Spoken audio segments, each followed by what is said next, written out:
Hello students, आज का हमारा टॉपिक है conversion of A galvanometer into voltmeter. इससे पहले हमने टॉपिक किया था conversion of A galvanometer into ammeter. अगर आपने वो वीडियो नहीं देखी है तो उसे देख लें। वोल्टमीटर क्या होता है? किसी भी सर्किट में वोल्टेज को मेजर करने के लिए हम वोल्टमीटर का यूज करते हैं और ये सर्किट में पैरेलल लगाया जाता है। मान लिया ये एक बैटरी है और इस बैटरी से हम किसी सर्किट में करंट फ्लो करवा रहे हैं। ये सर्किट है, आर रेजिस्टेंस है, इसमें करंट फ्लो कर रहा है और करंट फ्लो करने से इसके अक्रॉस, इस रेजिस्टेंस के अक्रॉस वोल्टेज कितनी है V, और हमें इसे मेज़र करना है। तो हम गैल्वेनोमीटर, जो कि वोल्ट मीटर में हम कन्वर्ट करेंगे, उसका हम यूज़ कर सकते हैं इस वोल्टेज को मेज़र करने के लिए। तो गैल्वेनोमीटर को हम इसके पैरेलल में लगाएंगे because voltmeter is always connected in parallel to the external circuit. आप ये देखिए, वोल्ट मीटर का जो रेजिस्टेंस है वो बहुत ही हाई होना चाहिए। ऐसा इसलिए है क्योंकि अगर वोल्ट मीटर का रेजिस्टेंस हाई नहीं है तो ये इसके करंट को चेंज कर देगा। जो यहाँ पर इस रेजिस्टेंस में करंट फ्लो कर रहा है, इस करंट को चेंज कर देगा वोल्ट मीटर, बिकॉज कुछ करंट वोल्ट मीटर में से होकर पास होने लगेगा। और अगर ज़्यादा करंट वोल्ट मीटर में से पास हो रहा है तो जो वोल्टेज हमें मेज़र करनी है उससे अलग वोल्टेज मेज़र होगी। तो आइडियल कंडीशन तो ये है कि गैल्वेनोमीटर या वोल्ट मीटर जिससे हम मेज़र कर रहे हैं वोल्टेज को, उसका रेजिस्टेंस इतना ज़्यादा हाई होना चाहिए, यानी कि इन्फिनिटी होना चाहिए, कि उसमें से कोई करंट नहीं फ्लो करे। आइडियल वोल्ट मीटर का रेजिस्टेंस हाई होता है, इन्फिनिटी होता है। तो गैल्वेनोमीटर को वोल्ट मीटर में कन्वर्ट करने के लिए हम इसके सीरीज में एक रेजिस्टेंस लगा देते हैं R। गैल्वेनोमीटर का अपना जो रेजिस्टेंस है, गैल्वेनोमीटर की जो कॉइल होती है उसका रेजिस्टेंस G है और वो बहुत ही छोटा होता है, नेग्लिजिबल होता है। और हमें रेजिस्टेंस को हाई करना है ताकि ये सही वोल्टेज को मेज़र कर सके। तो इसलिए एक हम हाई रेजिस्टेंस R को गैल्वेनोमीटर के साथ में सीरीज में लगा देते हैं। तो गैल्वेनोमीटर किस में कन्वर्ट हो जाता है? अपने आप ही वोल्ट मीटर में कन्वर्ट हो जाता है। तो दैट मीन्स अगर आपके पास में गैल्वेनोमीटर है, उसका रेजिस्टेंस G है, तो उसके साथ में आपको सीरीज में रेजिस्टेंस R लगाना है। तो ये जो कॉम्बिनेशन बनेगा, यही कॉम्बिनेशन क्या है? एक वोल्ट मीटर है।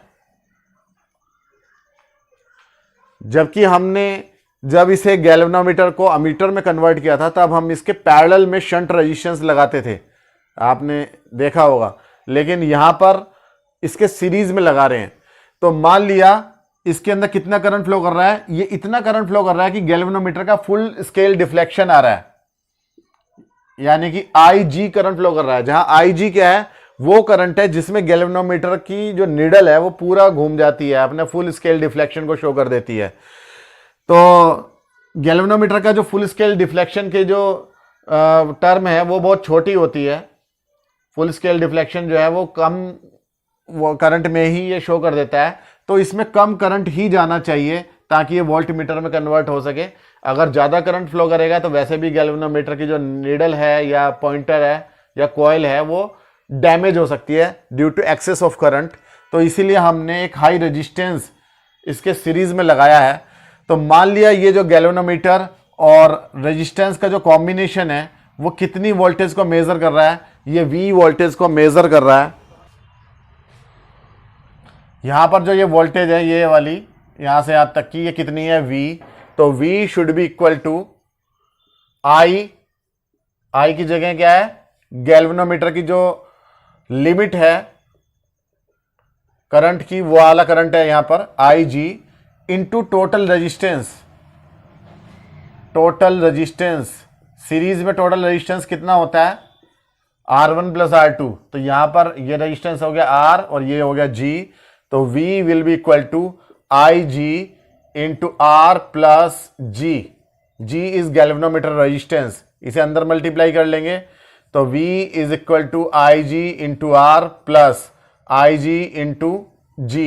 हमें इस R की वैल्यू को डिटरमाइन करना होता है कि एक्सटर्नल रेजिस्टेंस सीरीज में कितना कनेक्ट करें।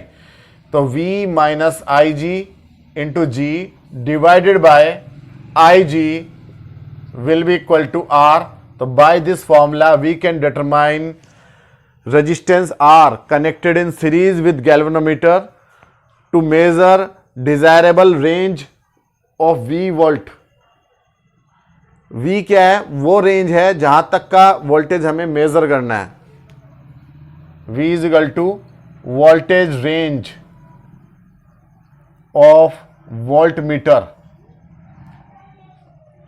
IG is equal to current range. Maximum current कितना फ्लो कर सकता है ऑफ गैल्वेनोमीटर।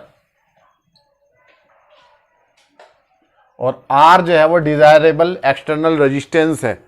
तो उम्मीद है कि आपको ये टॉपिक समझ में आया होगा। मिलते हैं नेक्स्ट टॉपिक में। Thank you.